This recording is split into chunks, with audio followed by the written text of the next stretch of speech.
কি গো, মাংস লেসছি, দেশি মাংস কেমন হয়েছে? এই যে মাংসগুলো ধুইতেছে, ভালো হয়েছে?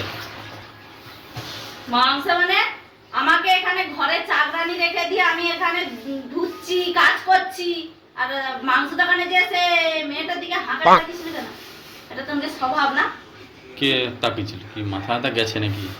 এবারে ক্যামেরা করে দিয়ে আসবো যখন যাবো। হুম, তা তো ঘরে এখানে চাকরানি রেখে দিয়ে বাইরে মেয়ের দিকে হাঁকারে দেখুন না, পরে আর মেয়ে দেখতে ভালো লাগে না।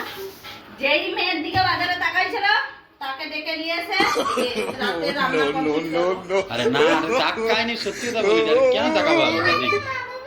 তোকে তুমি সব আসো, বলা যাবে না। রান্নাটা করো তো, করে দাও। না না আমি কালে কাজে যাব। সিরিয়াল দেখতে বসে পড়ি। আরে শুনো, না আরে কি বলিটি শুনো, এরকম পালিয়ে যাওনি। আরে চলো, রান্নাটা করে দেবো, চলো। বাবা কি হলো? মা কি হয়েছে? তোমাকে বলা যাবে না, মা রেগে গেছে।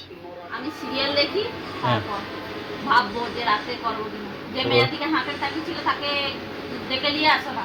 আর সে তো বোনের বয়স এরকম। আচ্ছা, তো তুমি পাশে দাঁড়িয়ে ছিল, তো তোমাকে দেখতে তো তার দিকে চোখ চলেছে।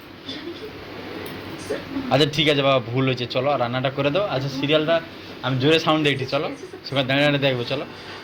ক্যামেরা বন্ধ করো, ক্যামেরা বন্ধ করো, ক্যামেরা বন্ধ করো। আচ্ছা রাগ করনি, চলো চলো রান্নাটা করে দেবো, চলো। আজ আমি তোমার দিকে ছাড়া কোন দিকে তাকাইনি রে বাবা।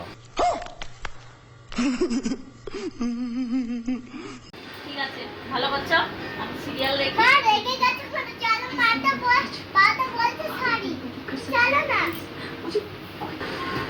ওরকম ওটা কেন? দাঁত ফাত খিচা ওটা কেন? আমার মাথা কিন্তু গরম হয়ে আছে। কেন তাহলে ফেরের গাড়ি ডাকবো?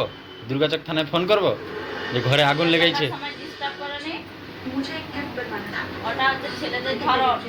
কি ধরো? এই ঘরে বউ রেখে দিয়ে সেটা হচ্ছে দেখে দেখে তাকে আর পছন্দ হয়নি, আবার বাজারে গেলে ওই ভালো মাল যাচ্ছে। ওটা তোমার মনে হচ্ছে? বাবা, হুম, ঘরে বউর কাছে বউর মতন। কি বউর কাছে বউর মতো? তোমার মেয়েদের চিন্তা ভাবনা গুলোই ওই রকম। তোমার ছোট লোকের চিন্তা ভাবনা কেন?